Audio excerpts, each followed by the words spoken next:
Opa! Welcome everybody to Stavvy's World. 904-800-STAV. Call in. We'll solve your problems. I'm pumped to have on the couch Roy Wood Jr. Today. One of my favorites. One of the best comics. Truly, like, you have a great career and you're still underrated, in my opinion. And the special right now on Hulu, Lonely Flowers. Go watch it. It's awesome. You have the CNN show, Have I Got News for You, as well.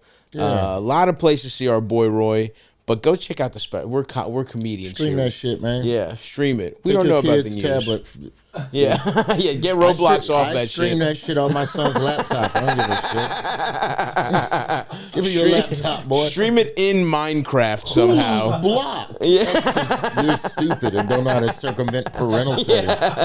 Yeah, I know what I'm doing, boy. That's a good point. You should put parental controls on your kid shit just so they learn how to cheat through parental controls. If you have a kid who can't figure that out, it's tough. It's not looking good. Mine is getting there. He already learned how to Google me. And then, of course, the next thing he did was Google himself. He wants some feedback. Yeah, he said, I Googled Roy Wood Jr. kid. And I go, did you like what you find? He goes, yeah, it was some nice pictures. Yeah. But I was a little younger then. And I go, good. Good. Keeping you off of the internet. That's so funny. Yeah, I mean, it just really feels like we're cooked in terms of kids and the internet. Your son's going to have, like, a robot girlfriend. Like, it's like, they're going to make things where you could just, like, her and, like, the Blade Runner.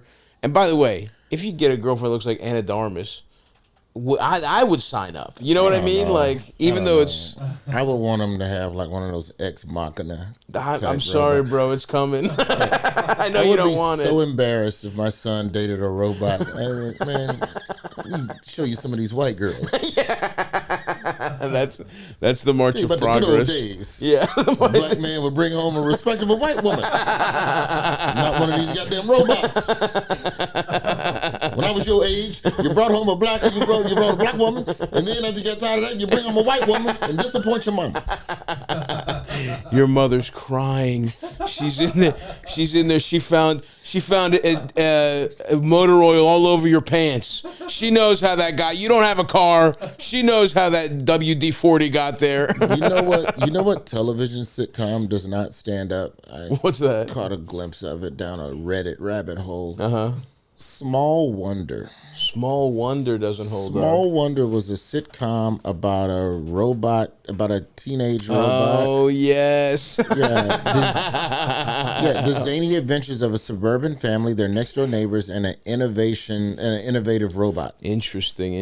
Yeah. It was like a 10-year-old that's a robot, and then like the dad, and it's like, but I watch it now and I'm just like, knowing what we know about just creep motherfuckers. What's gonna happen the instant a robot exists? It's like you can't make it a kid. It's the one sitcom that is for sure reboot proof. Because today's technology on robots combined with the loneliness of men and the creepiness of pedophilia, sitcom would take a left turn 100% very fast. It would be like, hey, Dad, why is this your life's work? What if, and you know what? You would hear an argument from the pedophile scientist who's like, look, you want me to fuck kids or you want me to fuck kid robots? Exactly. You know? I gotta get it out of my system somehow. You know what though? That's maybe how we'll have robot breakthroughs. If we charge, we're like, look. You guys get to make kid robots, but you also got to make the adult versions that we can that are good for the rest of us. We will have that technology. Those shitty like Tesla robots that don't do shit. Those are gone in a month. Yeah. If we tell pedophiles they can figure out they can fuck children robots. If this show was done today, it would be a dialogue and discourse about the age of consent. Yeah. It would easily become become hilarious hijinks. Right. And at the same time, they'd be slipping on stuff. And I don't remember. I know Small Wonder purely as a punchline about weird, shitty old sitcoms. I'd never watched it.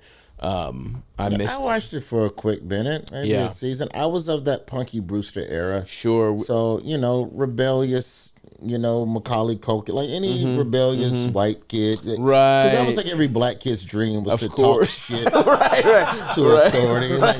Right. Like fucking Different Strokes. These motherfuckers is slick mouth. Yeah. To Mr. Drummond. Yeah. Different Strokes like, let's make the subtext the text.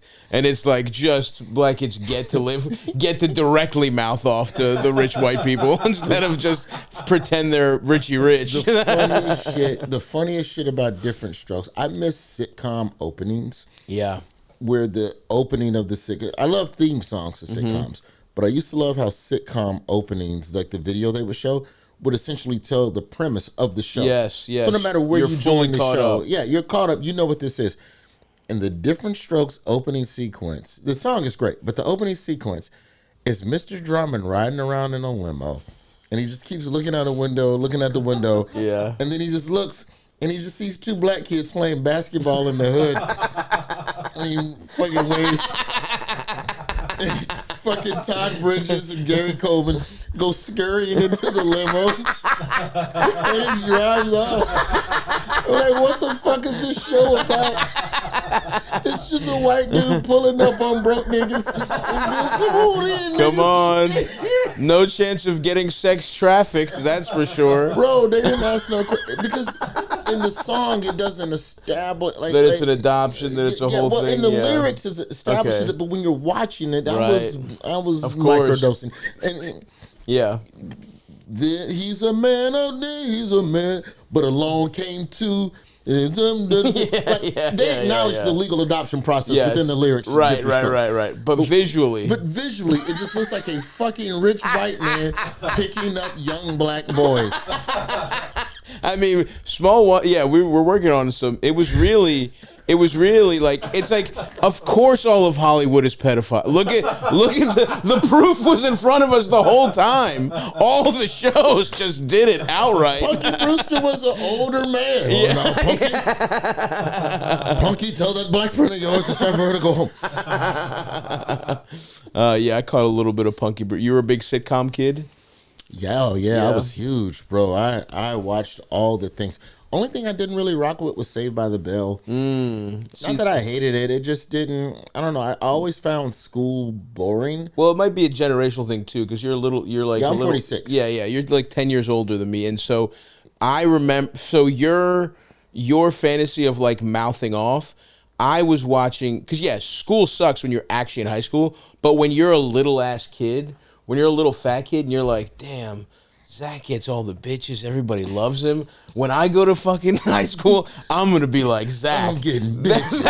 That was the fantasy they're selling. It's for like 8-year-olds to be like, that's what school's gonna be like, and I'm gonna be fucking awesome. Did Dustin Diamond's character ever get laid? Like, did he get some ass at any point? I don't believe. I think Lisa threw him a bone and kissed him on one episode. Yeah, true. Because he was obsessed with Lisa. But even that was like pathetic. Yeah. Like I know Urkel. Urkel had to transform into at the end though. Urkel, but at the end, it was she did like him for him, right? Wasn't that the? I don't know. Because this is the age I am. I was invested in the end of Family Matters as it was going off the air. Like I remember late period Family Matters, post Urkel, post Stefan Urkel, when Urkel was like, when it was clearly like, who's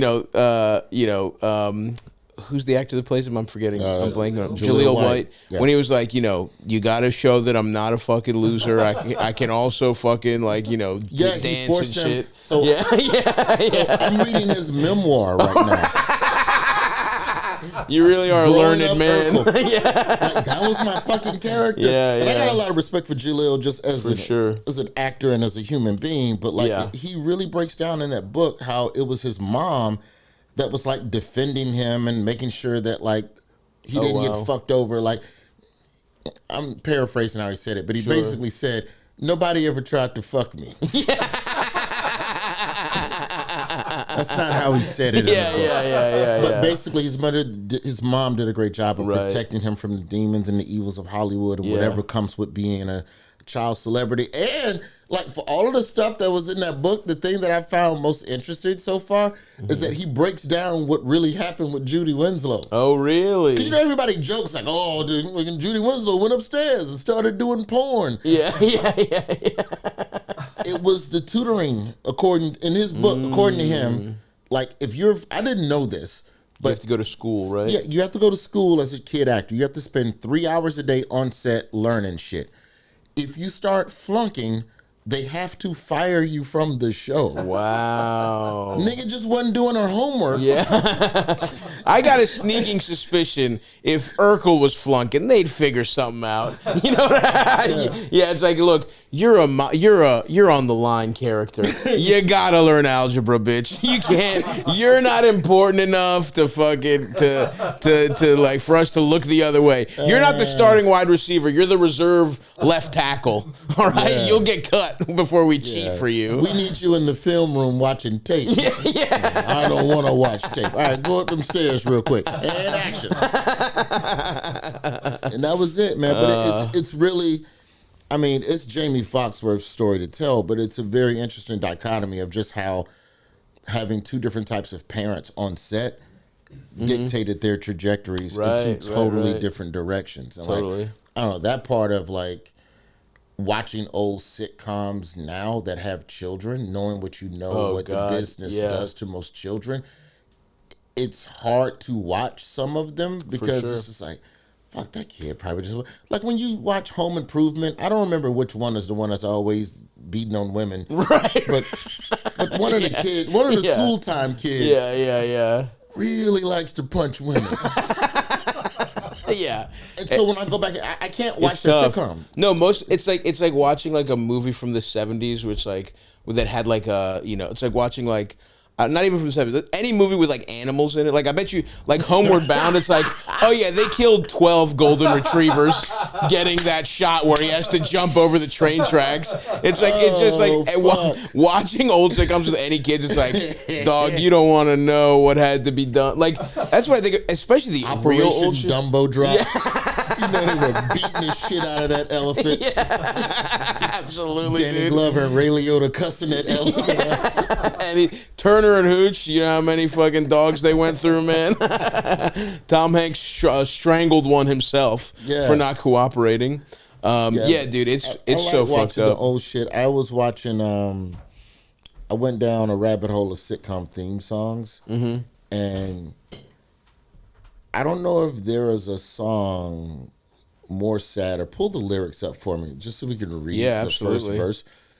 WKRP in Cincinnati. Okay. Sorry, which? WKRP in Cincinnati. Lyrics.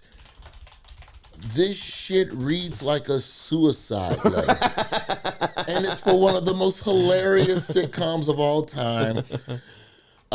If you ever wondered whatever happened to me, I'm living on the air in Cincinnati WKRP.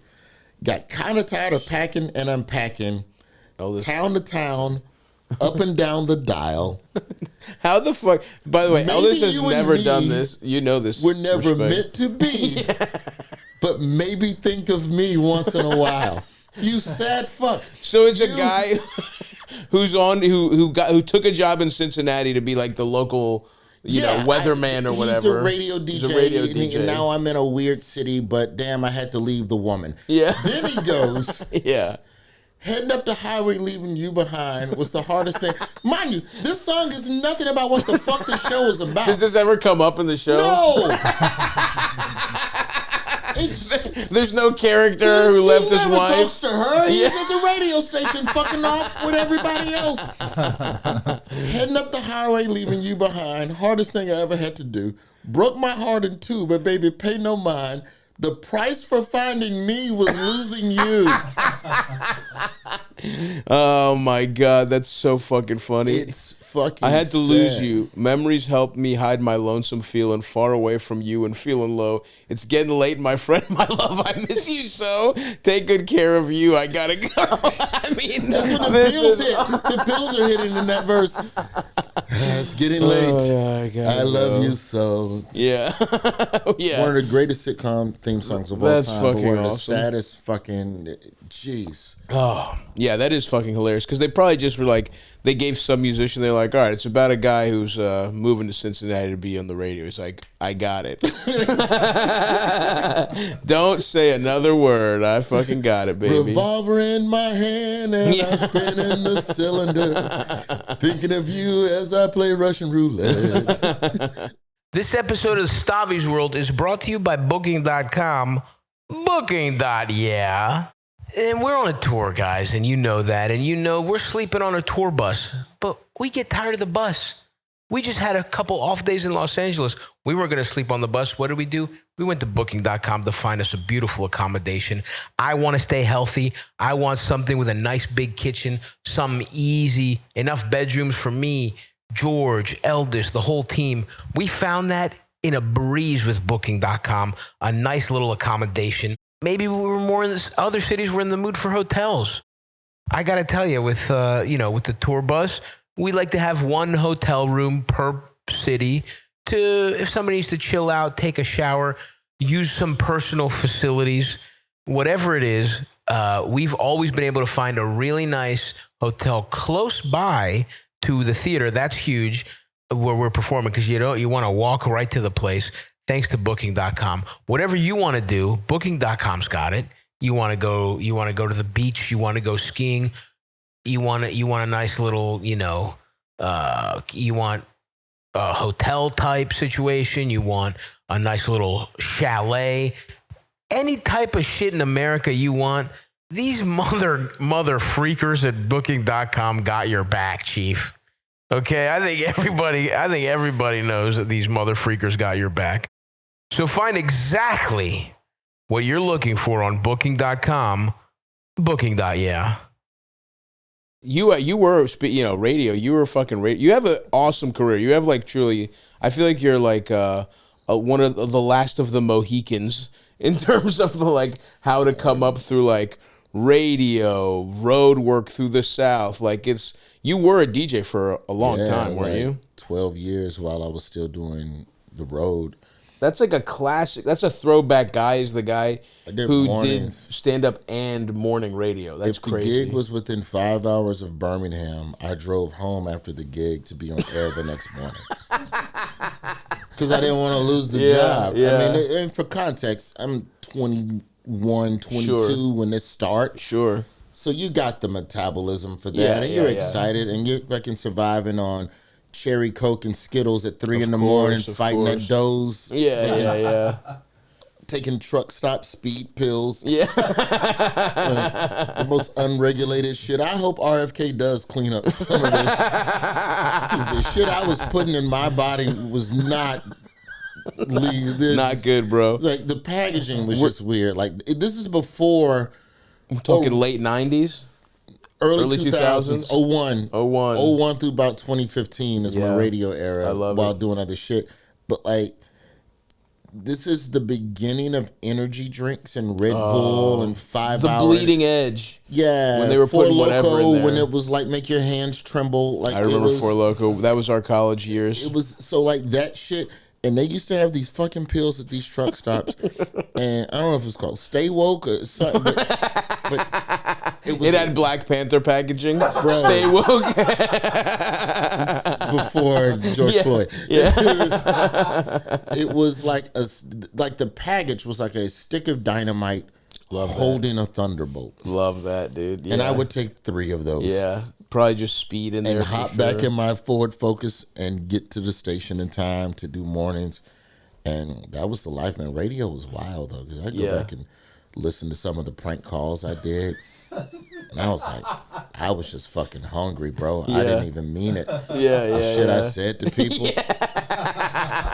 Because, like, the TikTokers have gotten a hold of some of my vault stuff. Like, my stuff has always been, like, so when I first started doing pranks, I gave them away for free. Yeah. I put them on my website. And by the way, again, that's what I'm talking about. You have like you almost have like a vaudeville career where it was like radio, prank calls. Remember that prank days? Yeah, because it's like I remember we remember that era of like, we're talking Jerky Boys. We're talking like every like you'd have like albums would have like prank interstitials. It was Comedy and hip hop. Comedy and hip hop had it all. Yeah, absolutely. Yeah. There would be skits on every like big rap album would have like 3 Master pieces P- of sketch comedy. Master P's Make 'Em Say opens with a prank phone call to No Limit Studios. Right. So it was culturally very big. Yeah, so like that made me money though, man. I sold those Really? CDs. That's I awesome. would print, bro. I would. So that was like your merch? Was that Yeah. like oh wow. I could never think of a joke to put on a shirt. Sure. But I had an HP desktop 5550 Oh yeah, dude. and I would pack that bitch in my Focus and I would spend all day in the hotel burning greenback CDs. You would burn your own prank Print and CDs. press. And they had the label stomper where you could stomp that You bitch. fucking did your own labels. I did. So you're in a would fucking Holiday Inn Express. just making dope all day. You And brought then- your fucking desktop on the road to Yes. burn CDs. I had a Dell finally. Okay, I had okay. a Dell Inspiron 8100 with the wood grain heel rest. Laptops used to have, fuck, I'm old. Laptops used to have customizable heel rests where you could pop them in and out. I'm not bullshitting. That's awesome, I had dude. a wood grain That's fucking incredible, laptop. dude. You had the bitch. wood grain. I had a Dell Inspiron 8100 with the wood grain heel rest, and I would just fucking make CDs all day and sell them shits. That's awesome. And you know, it's cool that a lot of that old shit that I've forgotten about, and I stopped doing pranks in 08, 07. When I moved to LA, I stopped doing them because I didn't want to be known as the prank call guy. Yeah. And it was starting to. I get that. Because they were good, but it I was get like, that, yeah. nah, I want to do other shit. So I never sold another CD. Pulled all the shit off iTunes at the time. Right. And it's long enough, it's far enough in the past where it was before everything was automatically digitized that it's kind of easy for it to stay hidden. Whereas, you know, if you do a podcast, for example, in your mid-20s when you're saying wild shit, that's there forever. Correct. You know, like... But like people started finding the old pranks, and I got to give it up to a lot of these TikTokers that would folks have just put my shit on YouTube once YouTube gained hilarious. traction over the years. Yeah. And then TikTokers would take this shit off YouTube and then pull that up, and then they put on. I'll never do another prank call. I don't even retweet. Well, I don't even think people know it's me. Half the time. Which to me is still kind of cool. That's even cooler. It's You're like just laughing at some shit, and I'm just going, yeah, I was a crazy that was me, motherfucker. bitch. Yeah. No, believe me, I wish that would happen with Cumtown. I wish people would be like, oh, that fat guy that's laughing. I wonder who that is. Actually, my laugh would instantly give me away no matter what. But I think we're at a point societally with comedy where, in terms of the retroactive cancel, oh yeah, that we're in a different place Totally. where you can understand comedy matches the times of what. And I know this because I have a degree in journalism and I There we flunked go. mass media law 3 times. You flunked it 3 times. So I figured 3 times. The third time's the charm. What is decent or indecent is decided by the listening public at large within the region of the material being broadcast. Oh, interesting. So the same way some radio station could play a fart sound, Right. like if it's Bubba the Love Sponge Right. classic Opie and Anthony. Like you took half the shit Opie and Anthony did on the East Coast. Right. And that was terrestrial radio. Yeah. They never got a complaint for real. They never got taken off the air, right? Yeah. If you take any O&A segment and you drop that in Tupelo, Mississippi on a gospel station, Right. they're going to catch a strike. That station would catch a strike from the FCC, Totally, 100K fine. That makes So most of what we were doing at the time just fell in line with, I want to use some racial slurs to yell at you to get you to cuss me out. Yeah. And it's going to be funny. Sounds great. But it's just the idea of anger. Totally. If I can trigger you into being angry at me, yuck, yuck, yuck. That's all Jackass was. For sure. Jackass was just triggering people into being, Yeah. I'm trying to elicit a reaction. From Yeah. They would have and whatever those- I can say to get that is fair game. Yeah, Eric Andre's pranks. He does a lot But at of that. the end of it, and I don't think Eric shows all of that within his show, but at the end of all of these pranks, you go to the person and go, hey, it's cool, cool. Yeah. Every prank that I've done, at the end, the person's laughing. Yeah, that I did it. yeah, So yeah. it's like Well, no, it's there also was a degree of reverence in what we did, but it's just not something I ever wanted to go back and do over and over Of again. course. And also, I think there's the thing of like, it's not only just the time period, but it's also like the time in someone's life. like prank calls is a young man's game.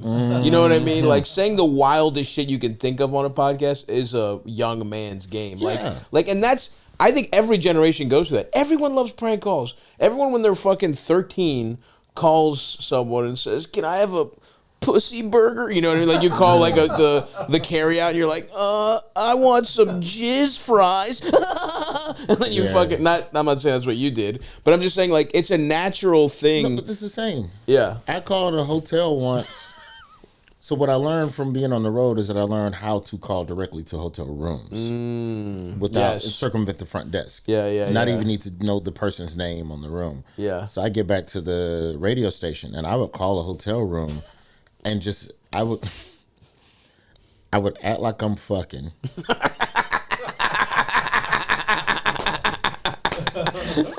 Yeah.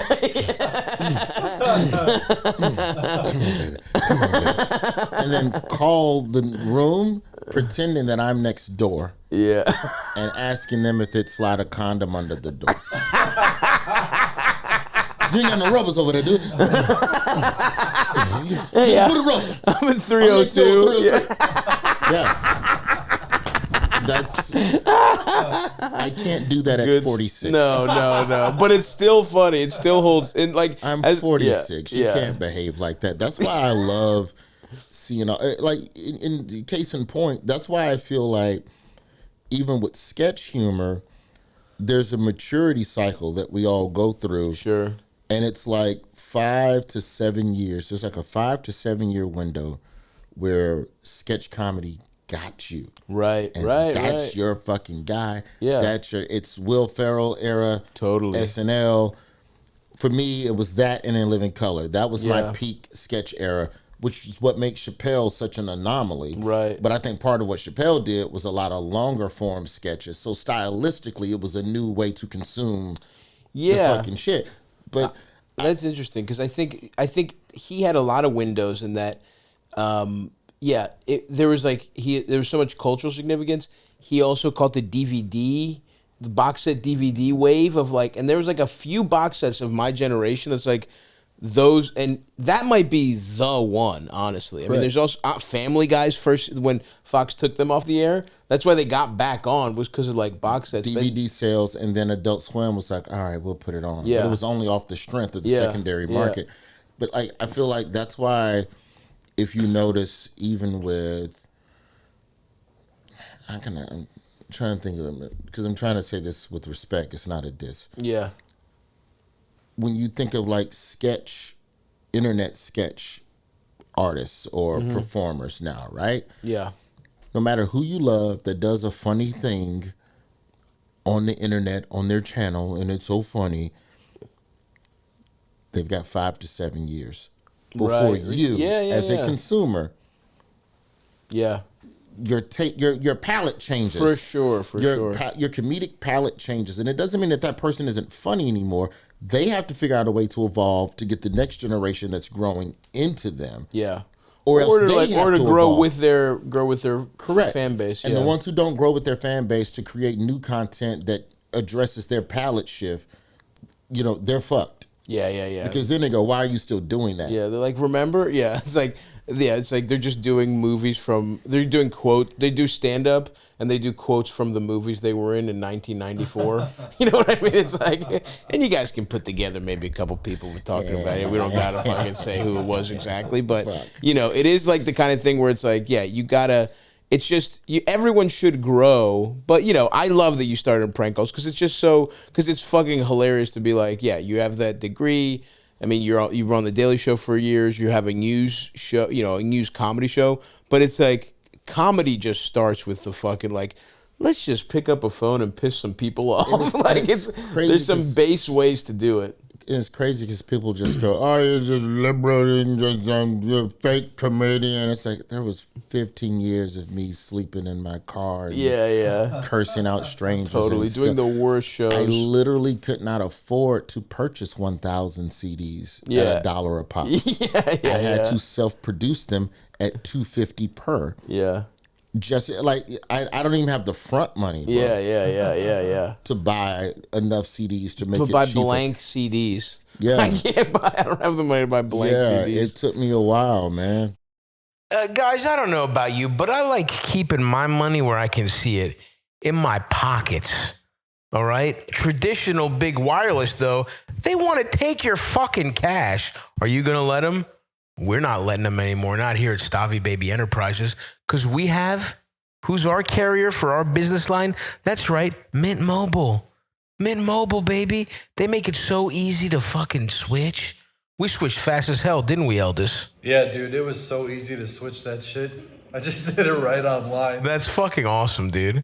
So do me a favor, say bye-bye to your overpriced wireless plans, jaw-dropping monthly bills, and unprecedented overages. Mint Mobile is here to rescue you with premium wireless plans starting at $15 a month. It ain't shit. Use your own phone with any Mint Mobile plan and bring your phone number along with all your existing contacts. Ditch overpriced wireless and get 3 months of premium wireless service from Mint Mobile for $15 a month. If you like your money, Mint Mobile is for you. Shop plans at mintmobile.com/Stavvy. That's mintmobile.com/Stavvy. Upfront payment of $45 for a 3-month, 5-gigabyte plan required, equivalent to $15 a month. New customer offer for first 3 months only, then full price plan options available, taxes and fees extra. See Mint Mobile for details. Were your parents in on, like, because you know, I know your dad has he's comes from much more distinguished. He did he actually Civil covered rights, the yeah. civil right. You know, he was in the He civil covered rights. just conflict. Like Yeah. my dad was first off, he was like the first black at most radio stations he was at. He was a radio news reporter and commentary type guy. But he would also just volunteer to go to just the dangerous shit. Really? So Yeah. But he knew it's because he would get more access. Right. Because no white reporter. Hey, my father literally covered the South African Soweto riots. Wow. And then the Zimbabwe Rhodesian Civil War. Damn, dude. Just, you're hired, Wood. Thanks. Yeah. Yeah. Give me a ticket to Africa. They shooting at niggas. And I'd like to cover it. And they're like, go right the fuck ahead. They're like, wow, that actually saves us. We were going to have to do an awkward thing where we had to pretend, we had to make a decision about who we were going to send to Africa, but thank you for being the one to volunteer. And he would get shot at, report, win awards, and just kept moving up the ladder. I mean, he did Vietnam. He was embedded over there. Damn, Civil rights dude. movement. Chicago in the 60s, like That's the rise of violence over there and riots. So, yeah, he was very revered. My mom's been a college educator Yeah. forever, and so she's very Right. So she wasn't a fan. So then it's like and then you're like, all right, Mom and Dad, can I have a fart machine for Christmas? I have to make prank calls. So I got the little bit of bread I had before I started, I think I was 13. I started raking leaves around the neighborhood. Hell yeah, dude. And that was to get Nintendo tapes and sneakers. Love it. 10 yards front, 15 front and back. Love it. Tell me no, I take leaves from a house I already raked. And I wait till dark, and I would put leaves in your yard. Wait a week, come back to your house. Yeah. New customer. Be a real shame if there was some more leaves on your front lawn, wouldn't it be? That's what I would do. I would create Low-level leaf extortion payments. Yeah, baby. I'm like Trump, baby. I create the problem, then I give you the solution, baby. I'm like, hey, that TikTok's fucked up. Yeah, and I fixed it. So I would take that money and I would get subscriptions to. I didn't do baseball cards. I should have. Yeah. But Because you are a big baseball guy. You're big. I did Game Pro, Electronic Gaming Monthly, Hell yeah, dude. and Mad Magazine. Love that. Yeah. Those subscription costs is where I spent most of my money. And my pops would see that Mad Magazine. What is this monkey shit? Because he just didn't fuck with humor. Yeah. It's so funny to think about. Mulaney talked about the same thing where it's like his dad was like, he was like, so what? what do you want to be, Steve Martin? And he said it like it was an insult. And Mulaney's like, that would actually be insane if I could achieve that. But like to his dad, Steve Martin's like a fucking pathetic like clown. Sad. You know, like it's so funny to be the kind of people that love comedy that your dad couldn't even. He just thought it was a waste Couldn't of wrap time. his hand because there was the idea that you're trying to be funny at a time where there's a lot of serious stuff going on. We ain't got time for these laughs. We got to mobilize. Right. You know, my father was one of the original investors in Soul Train. Oh wow, the television show. That's fucking so awesome. he hired Don Cornelius. That's huge. He hired Don. That's crazy. Don Cornelius. You can Google this shit. Don Cornelius was a Chicago cop. He pulled my father over. My Really? father Don Cornelius was a cop? I had was a no cop for a fucking year. idea. Oh, okay. For a year, so not long enough to hate him. Yeah. So pulls my pops over, and my pops tells him, "Yo, you got a nice voice. You should be in radio. Here's my card. Come do radio news." Wow. Don thinks about it, dips off and starts working at WVON in Chicago, and builds his media. That began his journey in the media. Yeah. And you know, I'm not gonna act like my dad was like the main front man or something. Other people gave money, but when it came time for the Soul Train pilot to be sold, Don couldn't get it sold, and it was taking longer than expected. And my pops goes, "Hey man, I know you got this little dancing show that you're doing, but I need my money back." Yeah. And Don Cornelius, I'm paraphrasing again, but basically it was like, "Trust me, this is going to be a hit.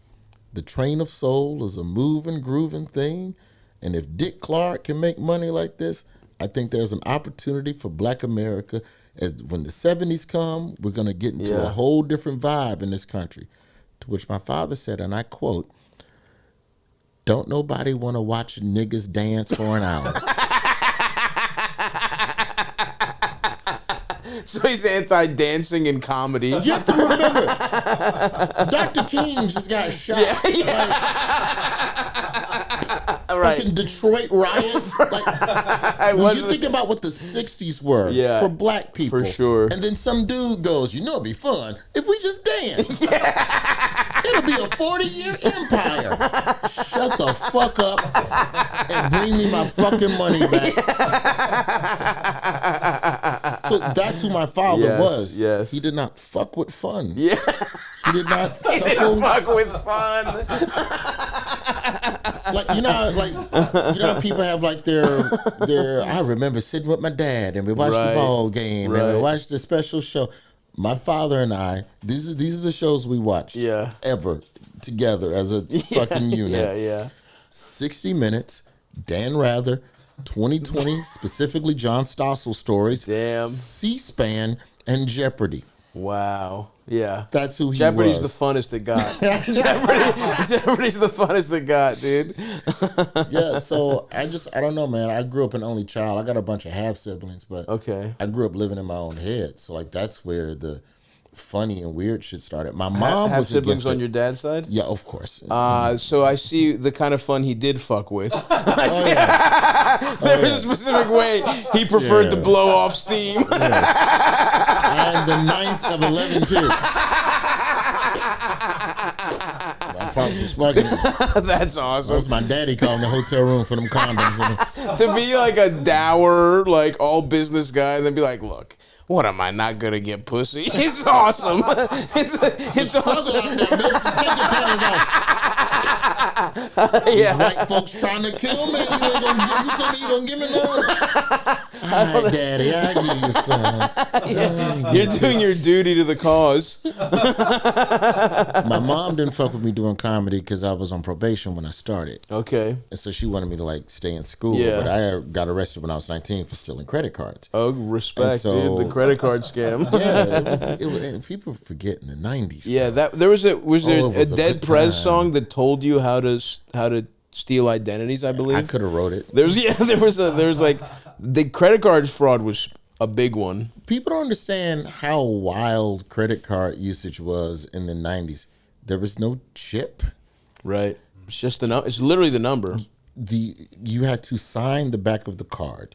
If it wasn't signed, then that was like running through TSA without stopping. Yeah. But otherwise, for as long as you had a card, they would do a physical imprint of the card. They had carbon copy machines, and that was like, so if someone had a piece of that carbon copy, I have your full card number and your name as it appears on the card. And in those days, you didn't even need a billing address to mail order. Hilarious. So it's like, it was just so simple and easy. We just figured out a number of different ways to fucking get free clothes. Yeah. and we'd take the clothes and sell them sometimes. And got caught, got on probation, got suspended from school for a semester for this shit. So during that suspended semester is when I started doing stand-up. So I get back in school, and you're in college, right? Correct. Yeah. I'm at Florida A&M, Tallahassee. Nice. So my mom, I'm going to be on top of it and see what the fuck is going on, and you're not going to be fucking up anymore, and I'm going to fucking check up on you. Yeah. And my mom went there, and my father taught there. So Gotcha. They've got a Bin Laden network of people. Right. Keeping an eye on spot. you. Yes. So to this day, I don't know who. Someone in the journalism department sent my mother my class schedule. And that first semester back after my suspension, I was taking 15 credit hours in 3 days. Tuesday through Thursdays, and I had like one night class on a Monday. But literally from 8 to 5, Tuesday, Wednesday, Thursday, just education. 15-minute break in between, fuck a lunch. Yeah. Just go. Gotta get it done. I did that so that I could have Thursday night and Friday morning to take the Greyhound to go do open mics anywhere in the South. Because Greyhound is fucking 8 hours to go 4 hours in a car. That's crazy. But I need it Friday, Saturday, Sunday, and I need Monday on the comeback. Yeah. To get back to Tallahassee. Yeah. So my mom sees the schedules. What the fuck? Why aren't you spreading your shit out? Yeah. And I'm like, I just want some days off. Yeah. And then one of her students saw me sleeping in the bus station in Birmingham. Like a couple of months later. And Birmingham is small enough socially. Yeah. Where totally. My father, and I say this humbly, but my father, he died my senior year of high school. Okay. Highly respected man in the city of Birmingham. We're talking about a city that's 75% black, Birmingham proper. And my father was 4 black people. So his name rang out. For sure. So and you're named after him, right? Ding, ding. Yeah. So why is the son of Roy Wood Sr. sleeping on a fucking Greyhound bus? Correct. Yeah. Next to homeless people openly doing crack. Yeah. So that gets back to my mom, and she's fucking furious. Right. But I was on Dean's list. Ah, nice. Grades come out like a month later. I go, here's the deal. If my grades are solid, you can't say shit to me about comedy. Right. We don't talk about it. I won't tell you about it. You're concerned about my grades. Yeah. Clearly my grades are better because I have something to focus on. Yeah. I was respectful, but course. I didn't go like fucking Punky Brewster on it. Yeah. Shut the fuck up, Harry. Is that his name? I think that was the guy's name. I don't remember. So she said, cool.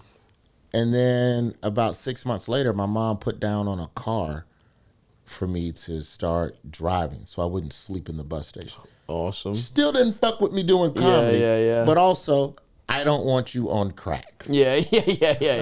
I don't want you inhaling crack fumes. Secondhand crack fumes, at least. Yeah, I mean, she's my biggest fan now. Now it grew. But your parents, they're just trying to protect you from your own stupidity. For sure. And I get it, but I had to make good grades as a way to keep peace. Yeah. And it actually was the best thing that ever happened to me. But it would be like 3-4 more years before my mom would even acknowledge that maybe I was like totally do this as a job. Yeah. But that's better. I mean, I can't even imagine if it's like we were talking about the parental locks. It's like, dude, if somebody's parents are supportive of them doing stand up, they're bad parents.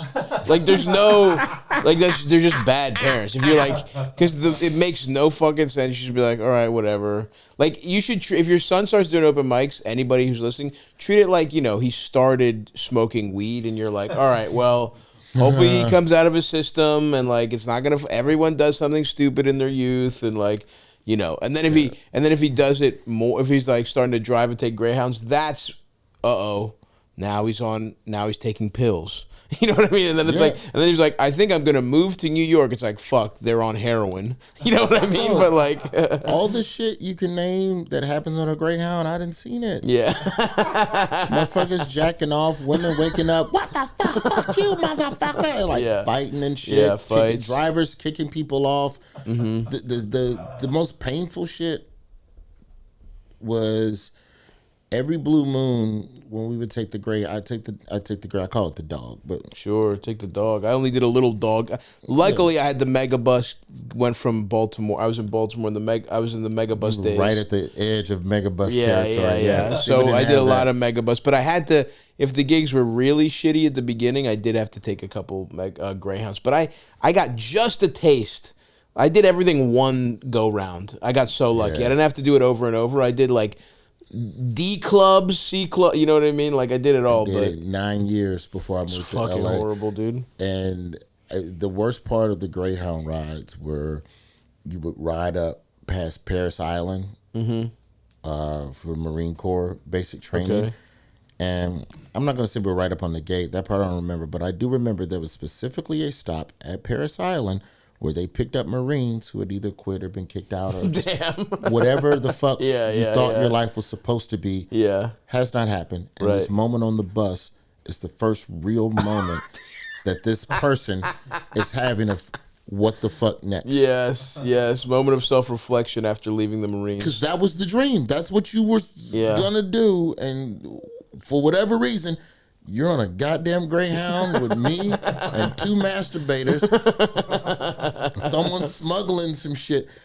And just the look of frustration, sometimes tears, sometimes crying. Like, and it's wild because I wish I could like go back and like there should be a reality show of just fucking someone on a bus that pulls up to Paris Island, or we'll go up further to Fayetteville for the Army. Like just fucking don't be sad guy who just sits down next to, and these are like 18-year-olds and 19-year-olds. Totally. Hey, They barely man. know what's going on. It's all good, man. You got time. Yeah. You're in shape. Yeah. Say what you want about basic training, but you're gonna fucking burn some calories. You're in shape. You don't got have to time. kill anyone in the third world to protect our global interests. Yeah, You're but fine, That bro. shit used to make me so sad because I just never That's a knew tough- what to like. You ever see a stranger you want to say something to? Totally. You don't know what to fucking say. Nah. Folks, I'm here in a green room of a historic theater on my very successful Dreamboat tour.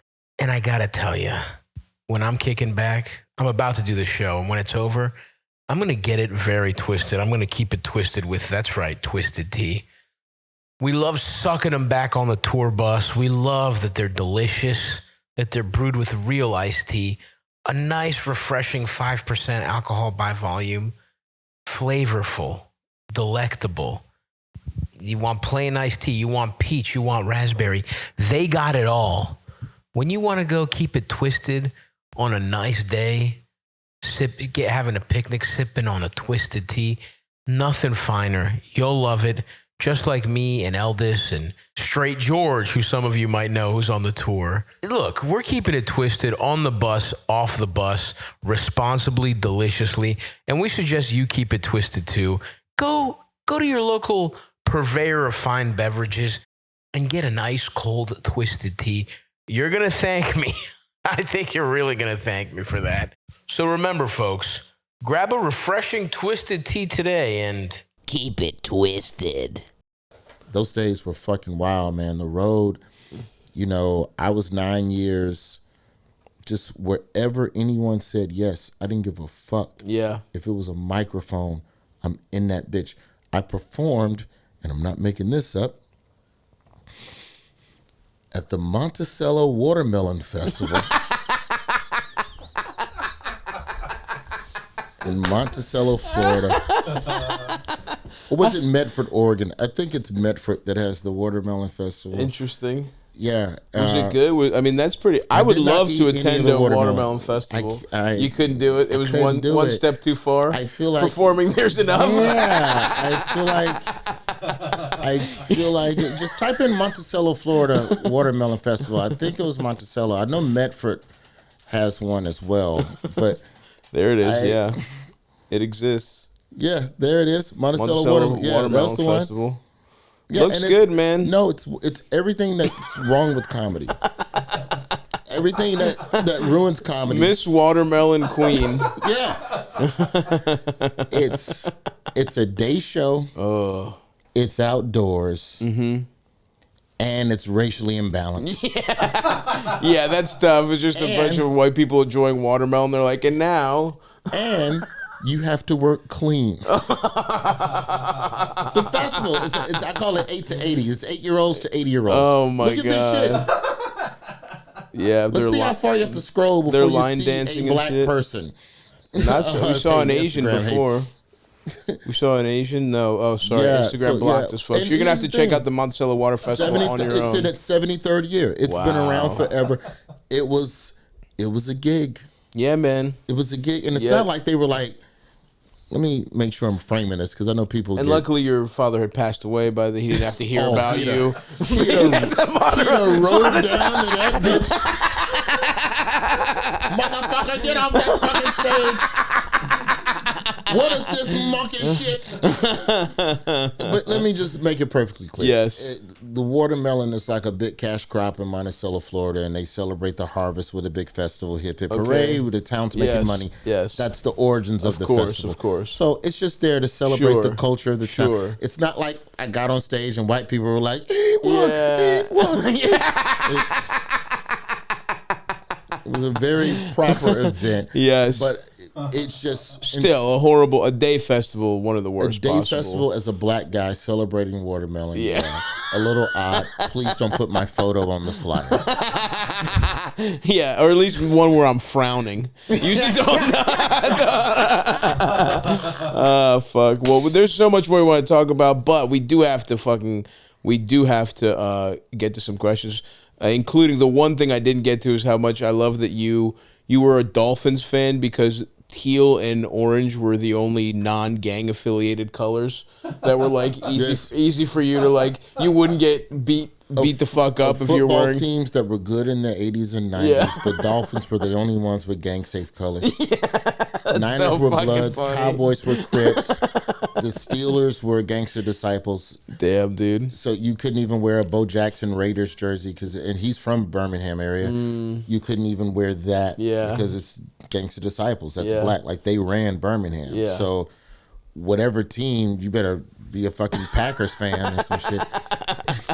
It's just fucking hilarious to be like, yep, teal. Yeah, but Marino was respected. Also, Yeah. Marino was respected because he had two black receivers that were very ignorant as fuck. Like I didn't know. T.O. 1.0 type behavior. Hell yeah, like I love that. Mark Clayton and Mark Duper. They were very good. They were more Tyreek Hill. Let me put it that way. Sure. That's fun. So yeah, You got it. Your receivers and your cornerbacks have to be fucking insane. Yeah, Marino and they was have good, to believe they're the man. So it kept me from getting teased at school. Yeah. Anyway, Elders, why don't we do a couple calls here? You know, we have some advice, a lot of wisdom over here. The man's got a journalism degree. He's seen guys beating off on greyhounds. He's seen it all. It took me 5 years to graduate. Add that caveat. Yeah, we heard you had to do that class 3 times. All right, Elders, what do we got here, buddy? Hi, Stavvy. Hi, Elders. Hi, Jeff. We'll try this again. Dumbass. So, a situation happened over break. Hi, Stavvy. Hi, Elders. Hi, Jeff. We'll try this again. So, a situation happened over break. Thanksgiving and Christmas, what's your opinion on? Anyways, from Thanksgiving to Christmas Eve and Christmas, I spent every weekend and every holiday with my girlfriend's family. I had a great time doing it. We had fun. It was awesome. But I missed my family, obviously. So for New Year's Eve, my brother and sister invited my girlfriend and I to dinner. They live like 3 hours away, so we were going to drive up on the 30th to New Year's Eve and leave the 1st. So only really seeing them on the 31st. We looked at the restaurant. My girlfriend immediately doesn't like anything on the menu. I mentioned they can make accommodations for certain ingredients, and she suggested that we ask changing the restaurant. And this restaurant is my sister's favorite restaurant, and they booked it like months ahead of time. Fancy restaurant. I said, no, we're not going to do that. She said, well, what if we just don't go to dinner and we eat without them? And that was like a 2 or 3 hour dinner of most of the day that I wasn't going to get to spend with them. And then she suggested she just eat beforehand. And my feelings were hurt because I feel like she was trying to get all these accommodations and changes to the plans that my brother and sister had graciously invited us to, and I didn't like that. I understand she wants to be a priority, and she deserves to be, but I felt this weekend, this day was a priority to spend time with my brother and sister, and for them to get to know her. They hadn't met her before. Oh, wow. So I just felt like I feel like I'm hurt because I've spent every weekend up until now with her family, and now it's finally about my family, and she's making it all about her. And I just wanted to power through. So what do you think? Is this a giant red flag? Is it a one-off? Let me know. Yeah, I mean, that's fucking... it sounds really fucking annoying, minimum. Yeah, you spent every fucking holiday with her family. You probably didn't say shit. You were trying to make a good impression. Like, I guess it's one thing if she was like, I'm allergic to everything on this menu, but it's like she just didn't like the food? That's insane. To be like, can we change this? It's like, no. It's like she's not... The fact that her mindset isn't like, oh, we saw your family, you made a great impression, let me go. Yes. Let me go, like, have them like me. And it's like, look, if I don't like the food there, yeah, fuck it. I'll have a sandwich beforehand and I'll pick at some shit, but I'll make it about... Because no one's policing what you're eating either. It's so clearly about the dinner. It's so clearly about getting to know each other. It's a New Year's dinner. It's just... You're drinking, you're just having a good time. Like, the whole idea is it's not about the food at all. And that is red flag behavior in my opinion. Yes, but is it enough to ring her up and put her on waivers? I don't think so. I think it's enough for like a demerit to be. All right, you got to call a team meeting. Yeah, absolutely. Here's absolutely. the move. You put this as... You can do it one of two ways.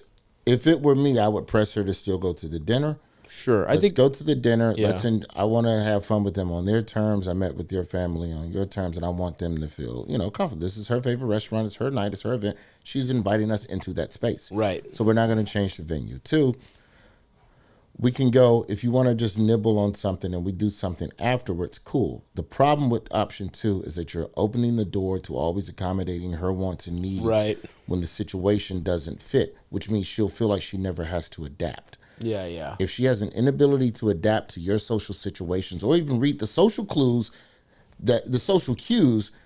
that she's fucking wild for calling a restaurant to ask them if they got almond milk instead of whatever. Can you make the fucking Alfredo with almond butter? And say, no, they can't. It's fucking regular fat ass butter.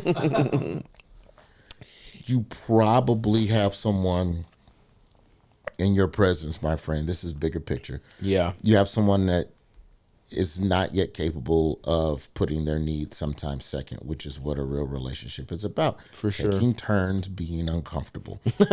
That's love. And she doesn't want to take her turn. Right. Absolutely. And you've more than done your part in doing Thanksgiving and Christmas. I mean, by the way, New Year's is barely a fucking holiday. You need to stand your ground on that Thanksgiving, Christmas shit too. Split those up. Or we do one and one, or we do half of one and half of another, because what it sounds like is that she's trying to merge you into her culture and doesn't really give a fuck about yours, which means she just needs a dude that is compliant. She doesn't care about love. She cares about somebody that's compliant, because in her head, she's already built out the role of husband. And you're just either me. Is my own shit coming out? No. This is great. This is great. You guys split those holidays, to be fair though, to your wife, you have 9 half siblings. You barely. That's a lot of Thanksgivings. Yeah. You know what I mean? Everybody gets gift cards. I don't visit. I got one nephew here in New York. I fuck with him. Yeah. Because he's 30 minutes on the train. Right. But yeah, I think that I think you're right, Roy, where it's like it's about, there's no compromise here, and she has kind of, and I would just be, this isn't necessarily a deal breaker. Maybe she could just honestly be immature and be a little like ignorant of the social cue, and hopefully if you have like a, hey, this kind of hurt my feelings because I feel like I did everything I needed to with your family, and this is really the only one time. And I really would hope that you'd be thinking about trying to make a nice impression and spend time with them. I really want you to get to know them. The food, all this other stuff is immaterial. Let's be honest. What it's about is like spending time with my family, and I think and just Correct. I think that's really what the discussion is. And look, I don't know how old he is. Did he say? It doesn't matter. He If didn't she's say. dumb enough to sit for 3 hours and not eat shit, then she's trying to get her way. It's gonna. You look weird. It could just be some young shit, though, is my only caveat here, right? Where it's like, and look, but you're right too, Roy, in that maybe she just isn't ready to just be in a real. If this is because like meeting each other's families over the holidays is a really big. If this goes well, we take it to the next level. If this doesn't, we have to reassess. And you have grounds for light reassessment here is what I would say. Is that like, this is enough to be like, to see, is she really selfish? Actually, was she just acting weird? Did she just, did she have one fuck up where she wasn't really, did she not realize how important this was to you? Because also, a girl like this, what you're talking about wanting to like absorb you into their culture, there's people that would love that. There's people that hate their fucking families. In college, I had a college girlfriend. I was like, oh, I have a fucking excuse not to go to Thanksgiving. Like I was pumped. I fucking never. It was awesome. And so like she can find those people exist. Maybe she's looking for that, but maybe also she just like didn't understand how important this was to you. And to her, maybe it was like, because if you take the importance off it, right? If it's just, hey, we got dinner plans with then the food does kind of matter. But if it's like, no, it's not about the dinner, you fucking idiot. It's about my family. Correct. If she missed that whole part, then it's possible if she just like looks at it from your perspective and she's like, oh my God, I'm so sorry. I didn't even realize all this stuff. I get it. Would I hold my breath if that's what's going to happen? No, but yeah. Here's the olive branch you throw also, because you're going to have this argument when it's time to split Thanksgiving and Christmas. Next time we hang with them, we'll pick the restaurant. So you give her some control, let her choose the fucking place. But in the short term, call a team meeting, see what the fuck is going on. Yeah. And if she starts crying and acting weird and saying that you don't, I'm just saying, you don't care about me because or whatever, then that's motherfuckers irrational. Yes. And then the way you circumvent that, because this sounds like the type of guy who needs like 4 or 5 strikes before he pulls the trigger. That's how I am. I think, yeah. I like you. I'm really fucking trying. God For sure. Hey, you're on. Fucking, I'm gonna email Stavvy. So you have to like make sure that you're not letting her dictate every fucking single thing you all do socially. But if they are taking your words out of context or misreading your tone, write a letter. Trust me. I do. Putting it in writing is actually helpful sometimes. No one reads letters mean. Yeah. They assume you to be in your nicest form. I like that. If you tell her, she says, well, I don't just like that. I'm gonna cry now. Yeah. So yeah, buddy. Grounds for a slight reassessment here. Yeah, but if you cut it loose, let us know. Send a picture. We'll set it straight. All right, damn, that is fucking annoying. Get in her DMs. Heard what happened to you at New Year's. That guy's a fucking You so idiot. cute. I can't believe he would treat you that way. Go ahead, Elders. Dude, I fucked a guy's girlfriend one time off the radio. I love that. I don't have time for these stories. But, No, we do. Oh, we do, brother. Some guy called the radio station and was like, can you prank call my girlfriend? No! He requested the prank call. You fucked his girlfriend. Let me Devastating. But, so I prank call her. And but the prank was like, You're like, hey, it's a really good prank. it was the prank, because at the end of the prank again, hey, it's the radio station, your boyfriend put us up to this, and also your boyfriend wanted us to tell you right. Harp, violin, Right. and she's like, oh no, you like her, all right, we're gonna email you about the prize. And I email her about the prize, and that motherfucker replied with her phone number. I was just gonna give you the Ludacris CD. I'm just sending her pickup information to come get the CD. Why don't you bring it to my house? Wow, dude, that's incredible. Well played. My 20s were a wild time. Yeah. Read this next one. What a time. Respect, dude. Woman I want to date is probably watching. This poor guy. That fucking idiot, All dude. these podcasts that I do like this, where it's just fucking around, always end up saying some shit that I have to explain. That's the magic of this, man. It really just feels like hanging out. That's the problem. It's not magic. Yeah. I was better at this shit when I was in a relationship because I would fucking behave. Yeah. Now I just talk shit, and then it's not even going to be today. It'll be like a year from now. For sure. So I was listening to some podcasts of yours. Yeah. Is that what you did? Yeah. Did you just fuck people you met on the radio? Yes. Yeah. Yes, that's I did the whole sometimes. point. Everyone does everything. Definitely the reason comedians do comedy. All of us were like, this will be how it happens. And it did somehow. We don't understand This it. is a great decision. Yeah.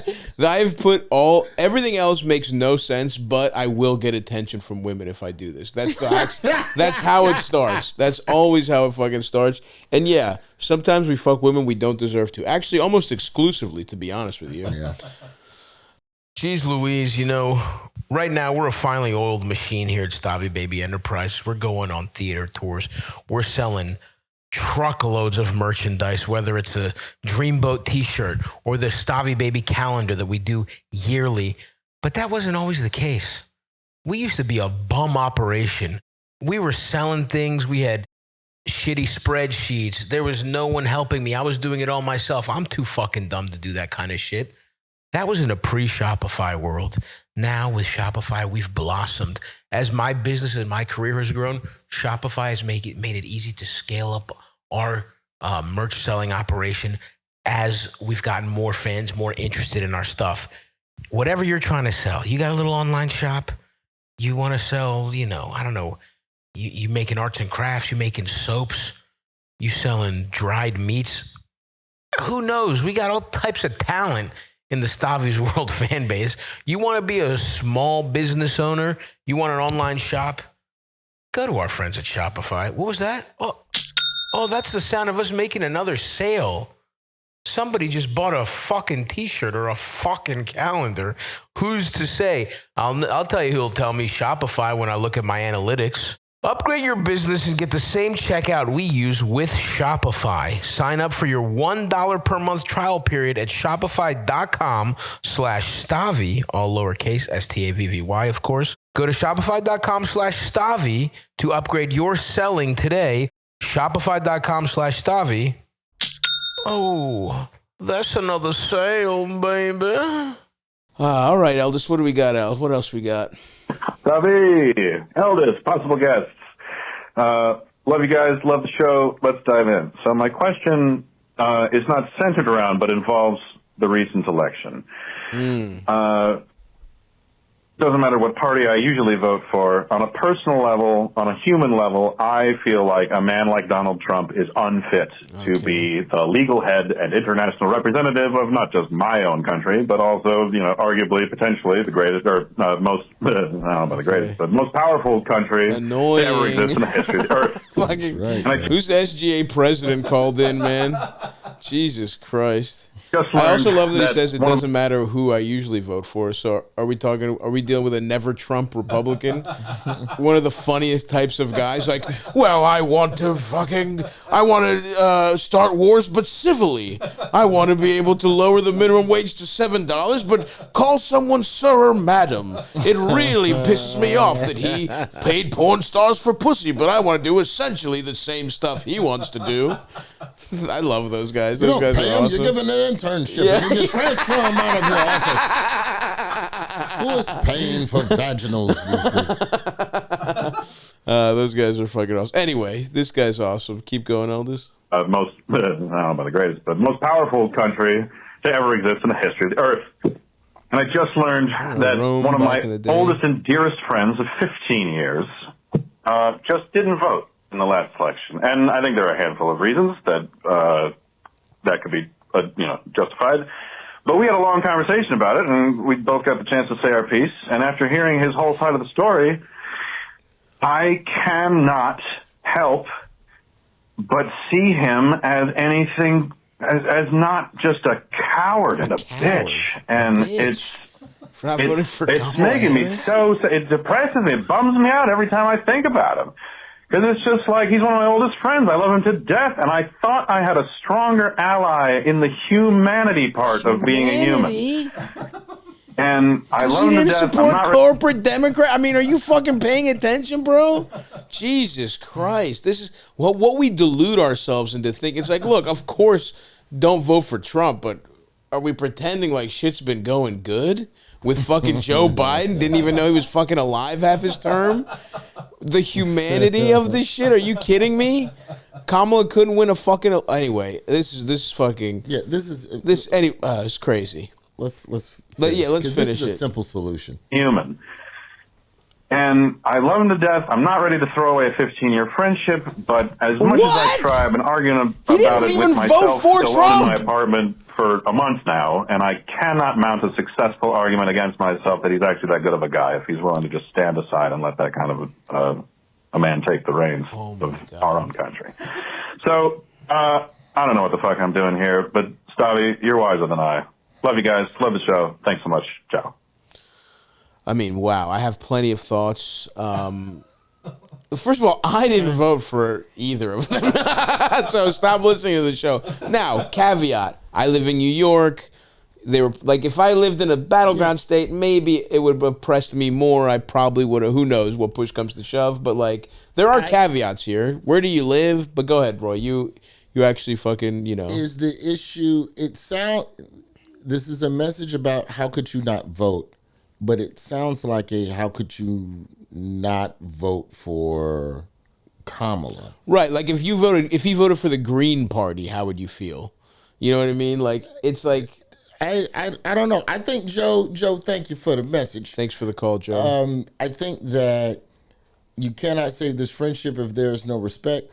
Now, we can argue the idea, and this is what all the voter apathy boils down to. Yeah. It's fucking, do you want the captain or which drunk pilot do you want to try and land? Yeah. That's politics. Hey, everybody, we're getting ready to crash. Yeah. We have two captains up here. One's drunk, one's on shrooms. Which would you like to vote? Yeah, and then Joe's buddy is in the back going, neither of these are good fucking captains. Yeah. Fuck it, let's crash. Yeah. I'll just say it as a broader sense. Yeah. I don't agree with not voting. And then you're going to still complain about shit. If you don't vote, like people are going to go, well, I didn't vote. And this country's fucked. Well, then what are you doing to dethrone the two-party system or whatever? Trevor Noah showed me a South African, he has in his office like Mandela's ballot from the year he won when he got out of prison. There's like 20 motherfuckers on the ballot. And it's like, that looks like a nice level-headed country where you have some level of all the candidates. Everybody's invited to the debates. Sure. So I understand the despair that your friend has in choosing not to vote. But if you feel, and clearly you do, this strongly about politics, you got to let that friendship die because there's nothing you're going to be able to do. But it's also like, so you're not going to be friends with anyone that voted for Trump? I mean, that's all, because like, if the thing is, my friend didn't vote for Kamala Harris, so I can't be friends with him anymore. Like that's and your issues with Trump, which I guess whatever. I get. I mean, I'm not pumped that Trump is president, but again, it's like, what if your friend had real issues with Gaza? I mean, what if he had fucking issues with like like there were things that the Democrats did that they said they weren't going to change anything about. That it's like, I understand if it's a deal breaker for certain people to not vote for it, and it's even if I didn't agree with it, right? And it's like, this also opens up the philosophical discussion of, you don't have any friends that voted for Trump.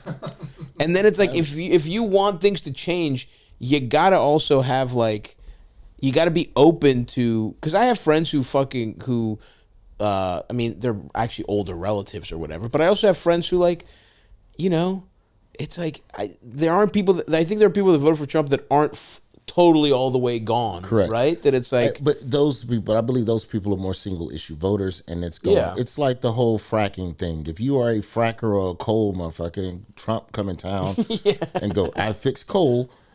You don't give a fuck about deportations and birthright citizenship. Yeah. I'm trying to eat right here, and this dude said he got me. Yeah. So you're in such a despair, you're not even going to look through all the facts For sure. and look at the multi-layered corporations that are lying and that they actually aren't going to do anything to help your industry get back off the ground. I think that this election, this term with Trump, it would be helpful to have, and I don't want to say softer approach because liberals look at it as, I have to sacrifice my humanity for your comprehension of why what's happening is bad for me. Right. So I'm not going to table my humanity to get to put knowledge into this person's head. But if you all stayed friends and just periodically you bring up whatever the fuck that's going on or this thing, it may be an opportunity to help get some policy permeated. Because I think a lot of people who voted for Trump are going to look up, and unless Trump is smart enough to know how to blame the Democrats at midterms for what he hasn't delivered on, Right. if there are promises he has not delivered on, it will not be seen as incompetence within his administration. It'll be seen as, well, they were blocking me from doing the shit that I want to do. But and you know this too. It's like how many times, every time there's a big like win, there's always the midterms.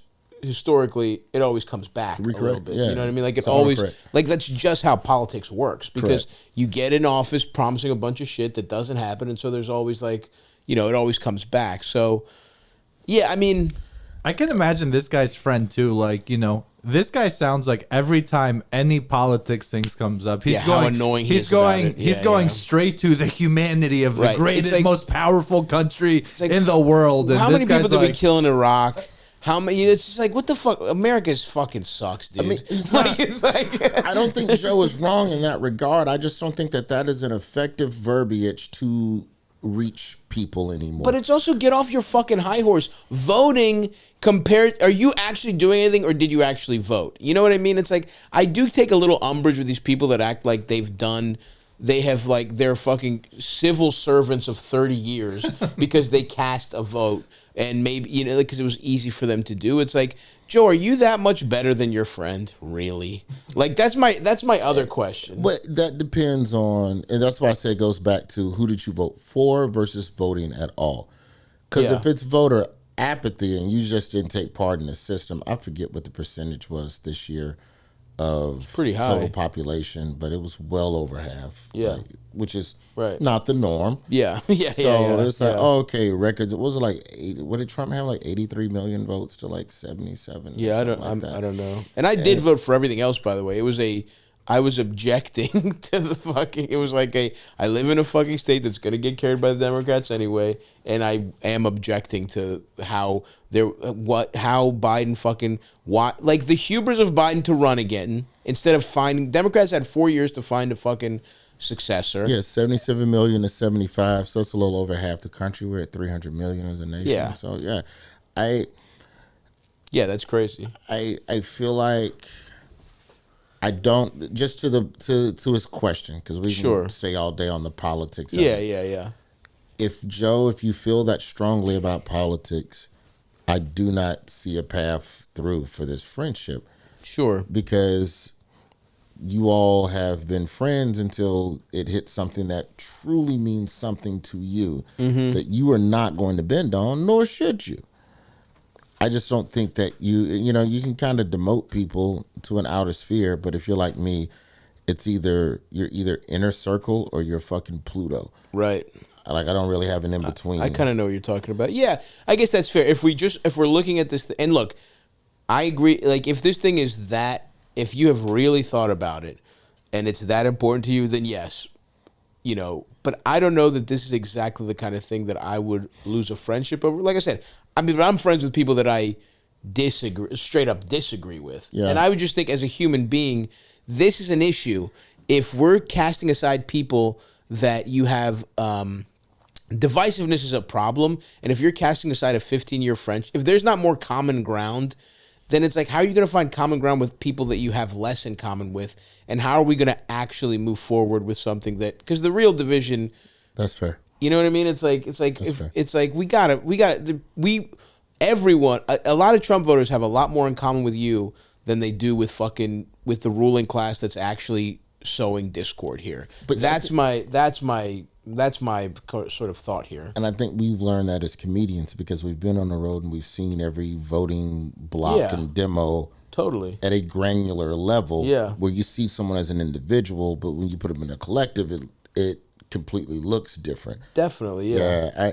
I completely understand why some people voted for Trump. Like, it's not, for a lot of people in this country, it's not about the bigger picture. It's just about what's happening for them on their street. And 100%. If it's so bad that you're willing to believe a potential lie, then it's like the comics who open for known joke thieves. Yeah.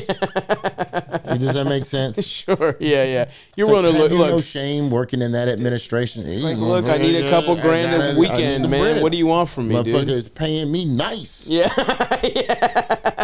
And I'm like, you should be in the struggle. Yeah. The Monticello Watermelon Festival needs an opener. $200. No gas, no hotel. No gas, no hotel. As many watermelons as you can carry, but no bags.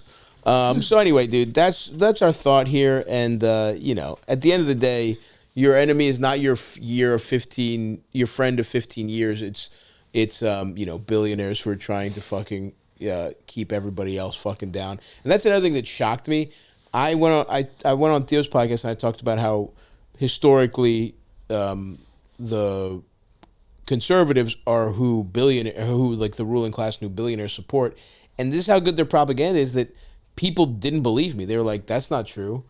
The richest people support Democrats. It's like, that's just like a fact you can find in terms of, you can find that in terms of, and it might be more individual billionaires, but in terms of straight money that is poured in, it's always, historically, I would be willing to, I don't know this for a fact, but it's like, and it's like historically more has gone in from the richest people to conservative causes and candidates, and now it's even worse with Citizens United because you don't even have to disclose all that fucking shit. Yeah, but that's the shell game that you're able to play on people who are just figuring out whether or not they're fracking coal mines, whatever the fuck is going to be open tomorrow. Yeah, they don't have time for sure.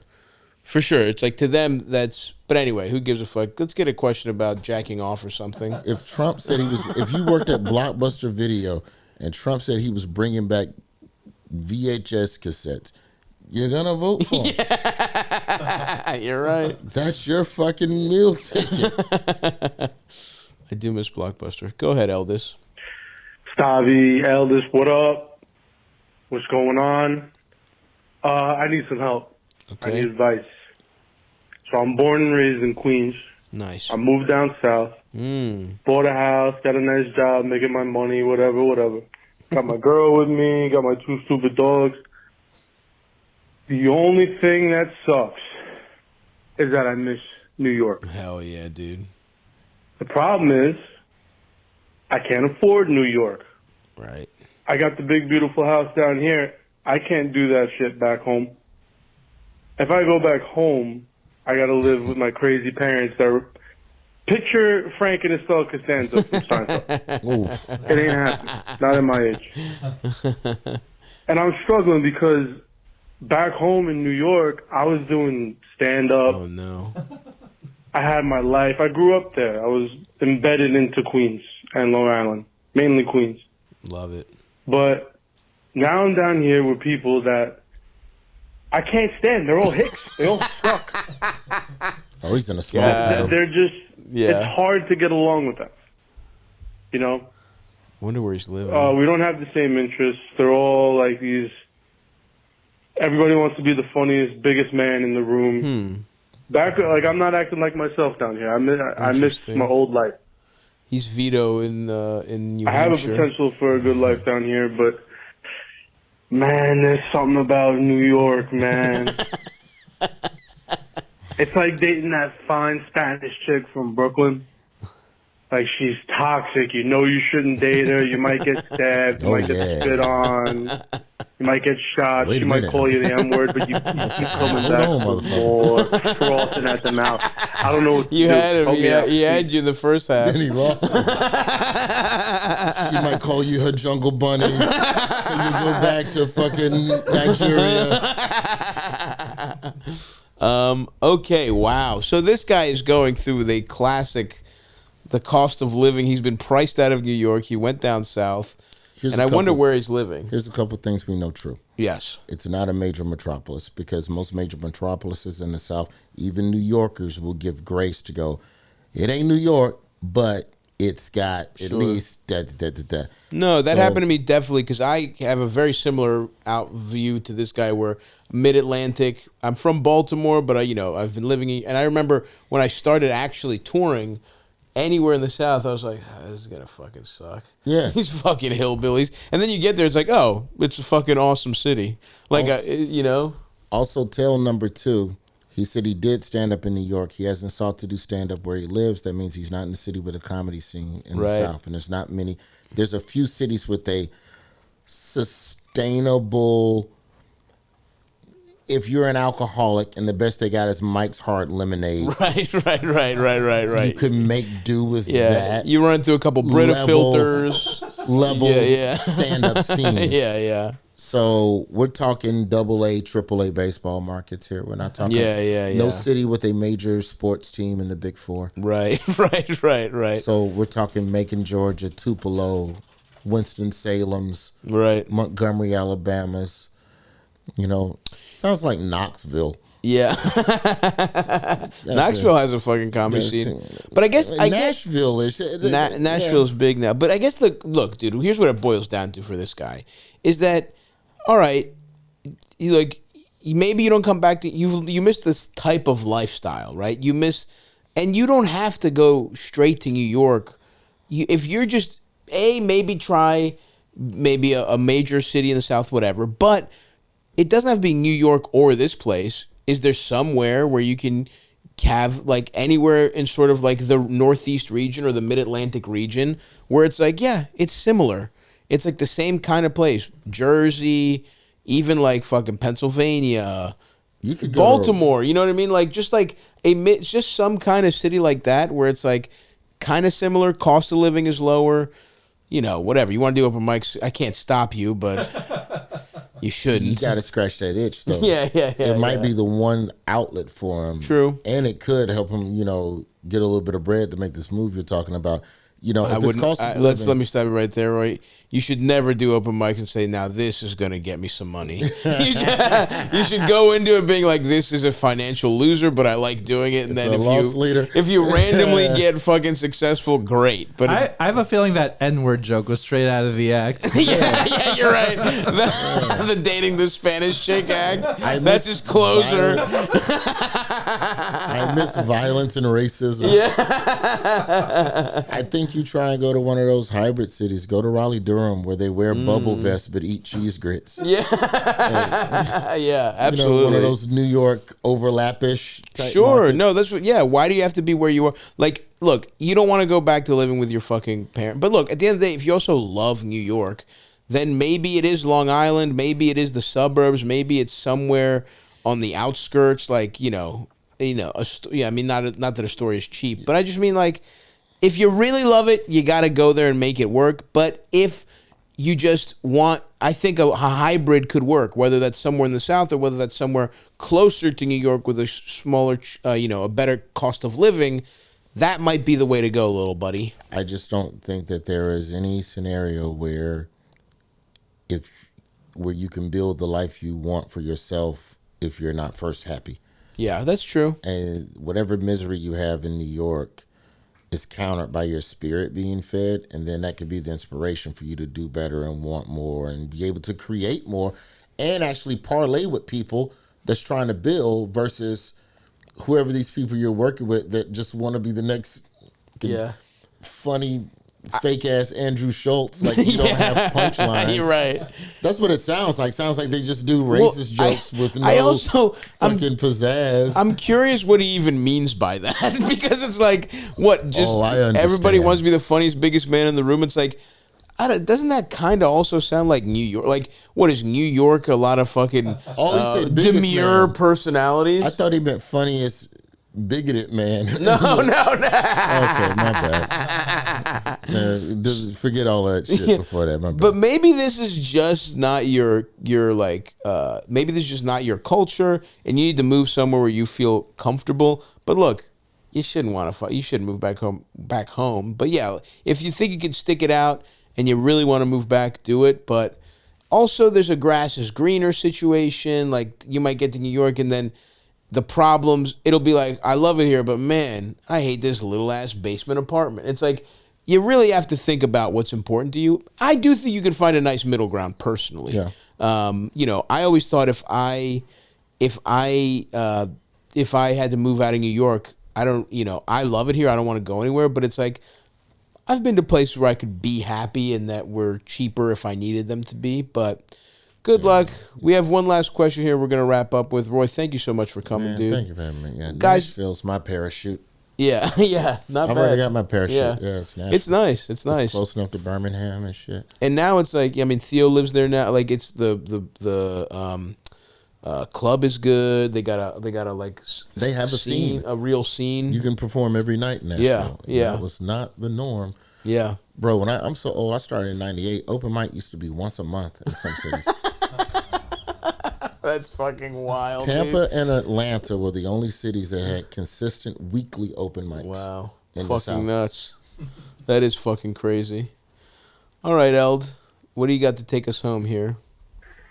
Hey, Stav, eldest and guest. This isn't a question, but I just had to leave a message because this was funny. We saw you at Magooby's. Oh, hell yeah, Magooby's Joke House. I guess it's been a couple weeks, but you were calling out dentists for giving away the toothbrush bags and stuff, and then how much you hate dentists. And it was so funny because I'm a dental hygienist, and as soon as I saw you were coming to Magooby's, I texted my boss, the dentist. And so we were both there at the show, and it was just so funny while you were saying that. I was like pointing him out, being like, yeah, fuck you. Well, he has listen. a great sense of humor, but we love you guys. So even though you hate the dentist, the dentist is fine. Love you, Elvis. Love you guys. But what do I need? Fucking a shitty toothbrush, a fucking tube of travel toothpaste, and floss in a fucking embroidered little pencil bag. Why do I get that You're just giving me trash. I don't need it. Name another branch of the healthcare industry that actually gives you a fucking grab bag. All right, next time I go to the dentist, I'm giving you my grab bag, Roy. Here's the wild part about the dentist. Yeah. You ask for a second toothbrush, they get annoyed. Yeah. It's a fucking toothbrush. Give me another one. And they were like, because clearly for me, this is a sneaker cleaning brush. Yeah. Oh, okay. But they were very much, I'll see. Motherfucker, it's back there. Come on. You got a tub of them. You got a tub of them. We will decide. Yeah. Shut the fuck up. It just cost me $800 to be in here. I can't get another toothbrush. Fucking toothbrush. But it's like, you told me to get the fucking electric one. You told me to buy a fucking expensive one. Why are you giving me a fucking, whatever, Oral-B bullshit? Anyway. Oh, it's not even Oral-B. It's like, toothbrush says a name. It's like Charles. Yeah. It's like, what fucking brand is this? Yeah. I can get that shit. Delta gives you some the same quality toothbrush sometimes. Yeah, the little fucking that little bag. Lotion bag. Yeah. Lotion. So anyway, thanks for coming to the Goobs. I always love to get over. Oh fuck, I have to deposit that check actually. You better. The owner's mad at me, and he's like, and I also might not be there if I keep waiting. Bro, I've worked those clubs. Yeah. All right, we got to send this episode. I got to go to Chase Bank, everybody. Roy, thank you so much. Guys, watch the special. It's so funny. It's on Hulu right now. It also looks fucking incredible, by the way. Thank you, man. Because I've produced mine, and I've actually started caring about how specials color look and since then, and angle it's like, and background. dude, it might be my favorite since mine came out, and because we watched a bunch of old ones. Yours was like, I'm gonna be watching it when it's time for the next one to like see how you did a lot of that shit. It looked awesome. Watch Ari Shafir's and get furious too. Motherfucker got a whole forest on this. Yeah, that's a little much for me. I think he overdid it personally. I prefer the look of yours. I think Ari, look, the one he did for Jew was really nice, and the lighting was interesting. What are you in a fucking rainforest cafe, Ari? Yeah. I thought this one was a little much, but whatever. I was looking at it, I was like, shit, what kind of budget do they got over there? So I want to be in the jungle. But go watch the special now. It's on Hulu right now, Lonely Flowers. And we'll I'm see glad we got this done. It only took us 2 years. It is funny. Synchronized schedules. I should send the text. We should do a video of the text exchange. It's literally like, "What's up, man? I'm gonna be recording," and it's we went back and forth for literally like you were one of the first batch we reached out to when we started the podcast, but we got it done, and we love it. Thanks for coming, man, and we will talk to you guys next time. Bye bye, idiot.